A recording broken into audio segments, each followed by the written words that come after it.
ಕಮಾನ್ ಜೀವನ್, ಇದೇ ರೆಸ್ಟೋರೆಂಟಲ್ಲಿ ಪನ್ನೀರ್ ಬೇಕು ಅಂತ ಹಠ ಮಾಡಿ ಕರ್ಕೊಂಡ್ಬಂದಿದ್ಯಾ. ಇವಾಗ ಯಾಕೆ ಬೇಡ ಅಂತಿದ್ಯಾ? ಲಾಸ್ಟ್ ಟೈಮ್ ತಿಂದಾಗ ಟೇಸ್ಟ್ ಇತ್ತು, ಇವಾಗ ಯಾಕೋ ಟೇಸ್ಟ್ ಸಿಗ್ತಾ ಇಲ್ಲ.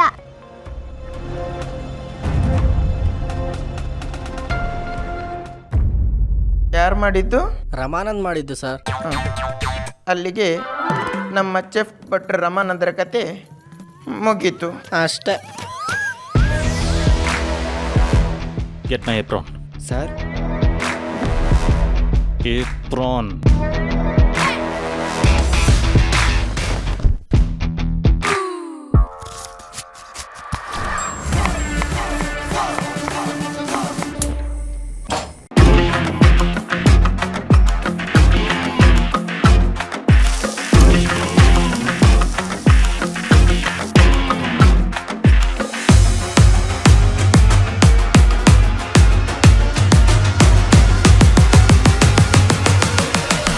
Plate. This is for you.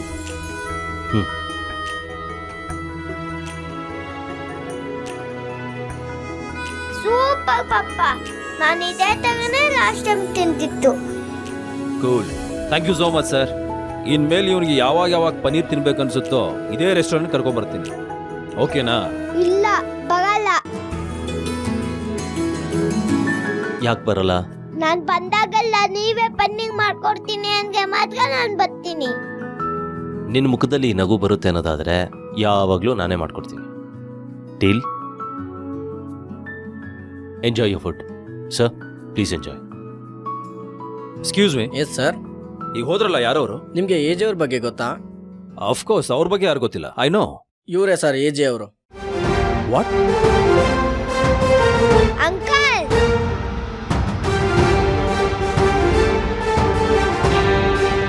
ಹೇಳಿ. ನಾನೇನೋ ಕೊಡೋದು ಮರ್ತು ಬಿಟ್ಟೆ. ಏನು?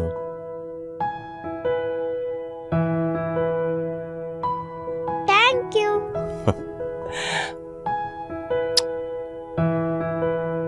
Thank you.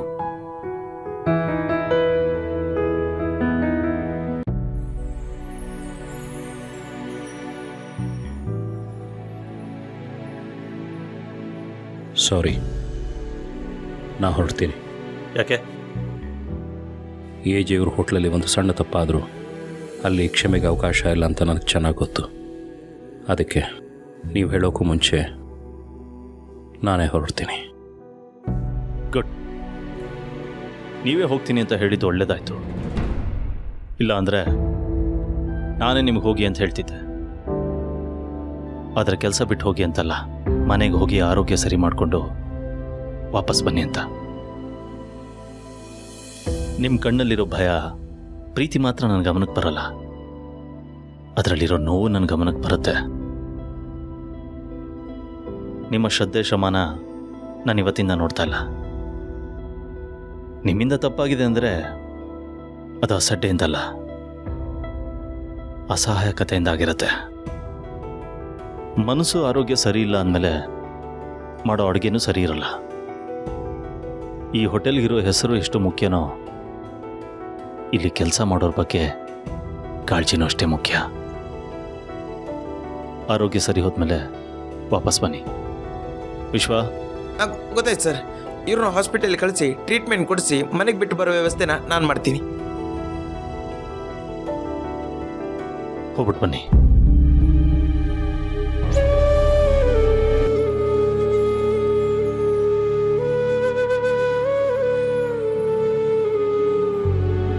ನಿಮಗೇನೇ ಬೇಕಾದರೂ ನೇರವಾಗಿ ನನಗೆ ಕಾಲ್ ಮಾಡಿ.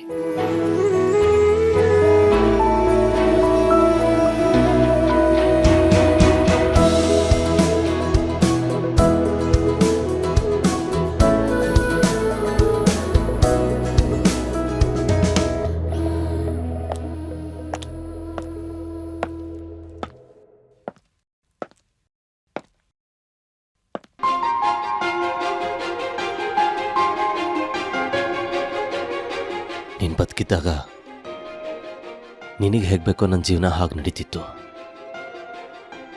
ನೀನು ಹೋದ್ಮೇಲೆ ನೀನು ನನಗೆ ತಲುಪಿಸೋ ಲೆಟ್ರಲ್ಲಿ ಏನು ಬರ್ತಿರ್ತೀಯೋ ಹಾಗೆ ನನ್ನ ಜೀವನ ಹೋಗ್ತಿದೆ. ಯಾಕೆ ಅಂದರೆ ನನ್ನ ಜೀವನನೇ ನಿನ್ನ ಆಸೆಗಳು ಅಂತ ಇವತ್ತಿನ ನಿನ್ನ ಆಸೆಗೆ ನಾ ಕಾಯ್ತಾ ಇದ್ದೀನಿ.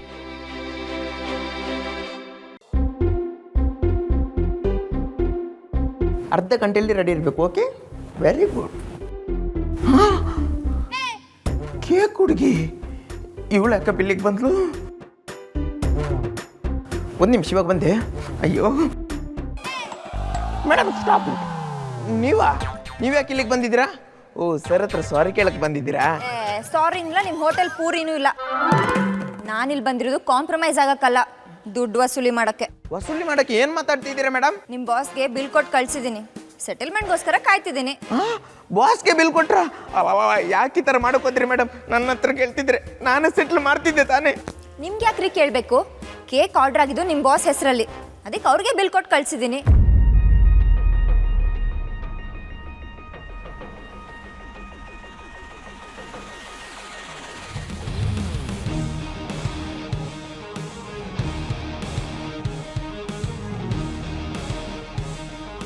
ಕೇಕ್ ದುಡ್ಡು 6,000 ರೂಪಾಯಿ ಕಲೆಕ್ಟ್ ಮಾಡ್ಕೊಳ್ಳೋಕೆ ರಿಸೆಪ್ಷನಲ್ಲಿ ಕಾಯ್ತಾ ಇದ್ದೀನಿ. ಬೇಗ ಬಂದು ಕೊಟ್ಟು ಹೋಗಿ ಅಂಕಲ್. ಕೇಕ್ ದುಡ್ಡು 6,000. ಎಷ್ಟೊತ್ತಂತ ಕಾಯೋದು? ನನ್ಗಿನ್ ಕಾಯಕ್ಕಾಗಲ್ಲ. ಮೇಡಮ್ ಮೇಡಮ್ ಹೋಗ್ಬೇಡಿ ಮೇಡಮ್, ನಿಲ್ಲಿ ಮೇಡಮ್. ಮೇಡಮ್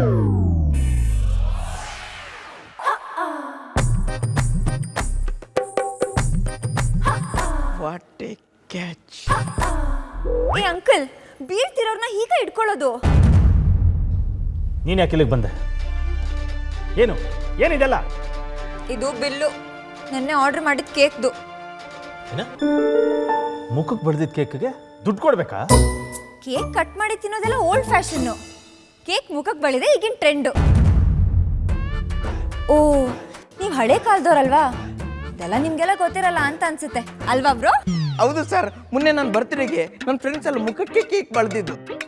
ಯಾರು ಕೇಕ್ ತಿನ್ನಲಿಲ್ಲ, ನಾನು ಒಬ್ಬನೇ ಈಗ ತಿಂದಿದ್ದು. ಇಲ್ಲಿ ನೋಡ್ರಿ, ನೀವು ಬಿಲ್ ಕೊಡ್ಲಿಲ್ಲ ಅಂದ್ರೆ ನಾನು ಸುಮ್ಮನಿರಲ್ಲ. ನಿಮ್ಮ ಹೋಟ್ಲಲ್ಲಿ ಯಾರಾದರೂ ಬಂದು ತಿಂದು ಬಿಲ್ ಕೊಡದೆ ಹೋದ್ರೆ ನೀವು ಸುಮ್ಮನಿದ್ ಬಿಡ್ತೀರಾ? ನೀವು ಕೇಕ್ ತಿಂದೇ ಇರ್ಬೋದು, ಆದ್ರೆ ನಾನು ಕೇಕ್ ಕೊಟ್ಟಿದ್ದು ನಿಜ ತಾನೆ. ಒಂದು ಕೇಕ್ ಮಾಡೋಕ್ಕೆ ಎಷ್ಟು ಖರ್ಚಾಗುತ್ತೆ ಗೊತ್ತೇನ್ರಿ ನಿಮಗೆ?